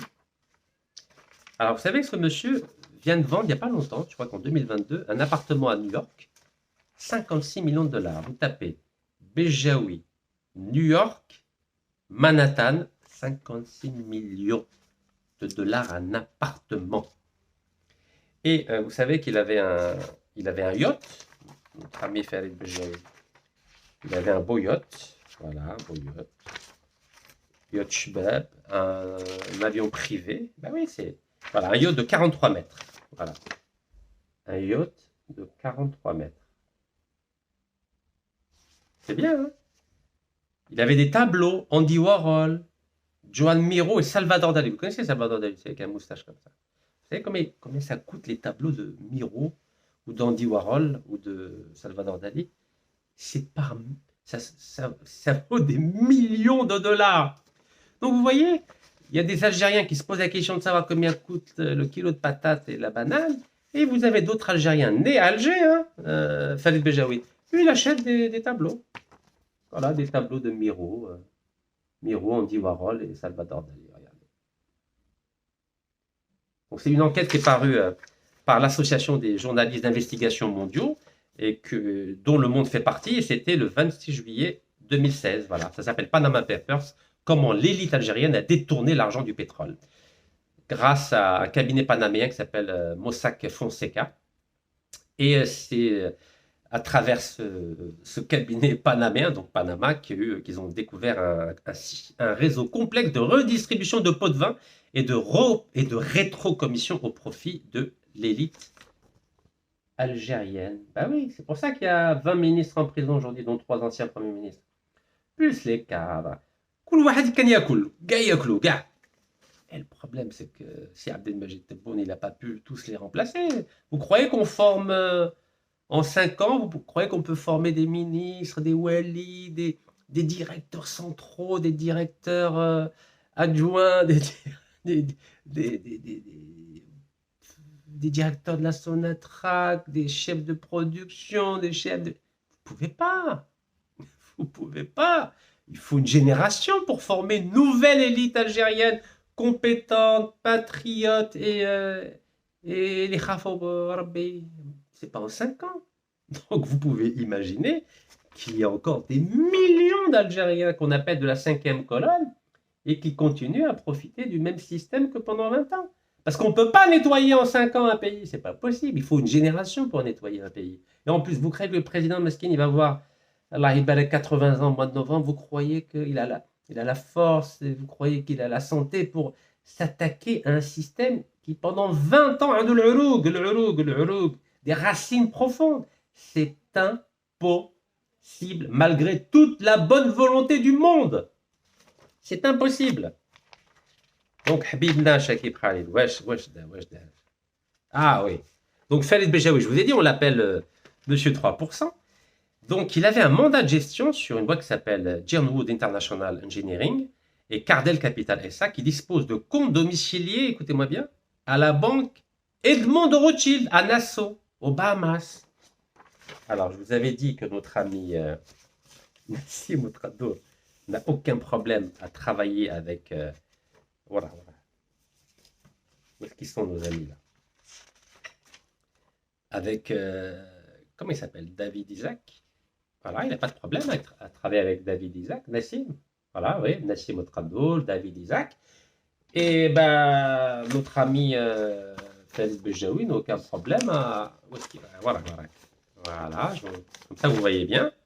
À ouvrir un compte à Edmond de Rothschild. Voilà, Edmond de Rothschild. Vous arrivez à voir? À Nassau, aux Bahamas. Attendez, je vais bien vous le mettre en rouge parce que sinon... Voilà, Edmond de Rothschild, la banque Edmond de Rothschild. Oui, ils n'ont aucun problème, ces gens-là. Oui, donc le مسكين الشعب تاعنا يقول لك هذايا اسرائيل اليهود بابا ما يخدموا في رعبه عندك ناسي مع دافيد إيزاك وفريد بالجاوي مع ادموند روتشيلد فوالا لا بونك ادموند روتشيلد نورمال عادي دراهم تاع السوناتراك يروحوا عند دافيد وإيزاك وادموند روتشيلد فوالا ادموند روتشيلد راكم تشوفوا مليح ادموند روتشيلد ça va loin hein. Donc, il a fait constituer Sorong Associates pour gérer des portefeuilles placés à la banque Mirabeau en Suisse et à Dubaï. International. Partout. Montréal, Suisse, France, Hong Kong, Panama. C'est comme ça, la finance internationale. Alors, Justin Invest Development gère pour lui un portefeuille placé en 2008 à la banque genevoise Bloom Bank. Il a aussi hérité des pouvoirs de Pietro Varone. Varone, ça me dit quelque chose. Ça. Ancien directeur des opérations de Saipem. Vous imaginez que Khalid Bejaoui, il a hérité des pouvoirs de Pietro Varone, l'ancien directeur des opérations de CPM. Donc, mafia wahda, vous vous rendez compte? L'italien, il donne ses pouvoirs à Farid Bejaoui. C'est pas beau, ça? Également cité dans l'affaire Sonatrach sur la société Farnworth Consultants, laquelle a servi à l'achat d'un bateau. C'est grâce à cette entreprise, donc entre Bejaoui et Varone, Pietro Varone, donc ils sont associés dans cette entreprise, il a pu acheter ce fameux bateau, ce yacht de 43 mètres dont je viens de vous parler là. Vous vous rendez compte, cette mafia? Vous vous rendez compte? C'est... Allez, une petite welcome. Alors, il faut savoir comment il s'est rencontré Khalid Bejaoui avec Shakib Khalil. Alors, pour information, ils sont du même endroit. Hein. Khalid Bejaoui, c'est le neveu de Mohamed Bejaoui, qui est né à Tlemcen, mais qui a vécu à Tlemcen, qui est né à Sidi Bel Abbès, mais qui a vécu à Tlemcen. Donc, là, dans l'article, ils disent, oui, Khalid Bejaoui a rencontré Shakib Khalil en 2002 à Beyrouth, comme s'il fallait aller à Beyrouth pour que des personnes du même endroit puissent se rencontrer. Bon, ça, c'est une blague du monde, ça. Bon, mais allez. Alors, en 2002 à Beyrouth, l'homme d'affaires franco-algérien Omar Habou lui présente Shakib Khalil, alors ministre algérien de l'énergie. Ce dernier n'a pas tardé à le traiter comme un fils. C'est beau ça. A déclaré un témoin au procès de Milan. C'est mon fils. Bon. Alors, cette même année, donc 2002, Farid Bejaoui recourt pour la première fois au service du cabinet panaméen Mossack Fonseca. Il s'agissait d'ouvrir un compte suisse pour sa société de courtage Ryan Asset Management, qui est notamment à Hong Kong. Une tâche qu'il a confiée à son gestionnaire de fortune, Ludovic Guigné. Oui, bah, ils travaillent ensemble, hein, les Suisses, les Français, les Algériens. De la fiduciaire suisse Multigroupe Finance basée à Lausanne, en Suisse. C'est là où a vécu pendant 50 ans Feu Del Hussein. C'est ce même homme qui aura géré la frénésie d'achat de compagnies offshore préexistantes qui s'emparent de Farid Bejaoui à partir de 2006. Bah oui, parce que Darlolo Darham Bzef, Farid Bejaoui. Donc il a demandé à un franco-suisse d'acheter énormément de sociétés, de yachts, d'avions, de 250 millions de dollars de patrimoine immobilier. Appartements, maisons, tout ça. Tout ça sur le dos du peuple algérien qui demande combien coûte le kilo de patates et de la banane. Une myriade de sociétés domiciliées au Panama et aux îles Vierges britanniques. Oh là là là. Décidément, les îles Vierges britanniques, hein, c'est l'endroit où il faut aller. Hein. Depuis 89, la société Sonatrach, elle a créé Société Pétroleum, une société offshore, c'est-à-dire qui sort des écrans radars des États. Vous vous rendez compte, une société nationale, les îles Vierges britanniques, depuis 89. Bah, Khaled Bejaoui, bah, il suit la tradition, voilà. Aussi, il a ouvert compte bancaire, société aux îles Vierges britanniques. Voilà. Comme la Sonatrach. Ben oui. Ça fait longtemps que ça dure. Vous croyez que c'est Farid Bejaoui qui a inventé le système? Non, il poursuit une longue tradition algérienne. Selon des magistrats italiens, les pistes sont brouillées pour les comptes éparpillés dans plusieurs pays. À Dubaï, Singapour, Londres, Hong Kong, Suisse, Liban. Minelk Consultants, par exemple, qualifié de carrefour des flux financiers illicites, c'est-à-dire haram, par les enquêteurs italiens, a servi pour l'acheminement de près de 15 millions de dollars de pots de vin. Un choix. Elle a bénéficié d'un éventail de destinataires, qui ne sont toujours pas identifiés par l'enquête financière. Waouh!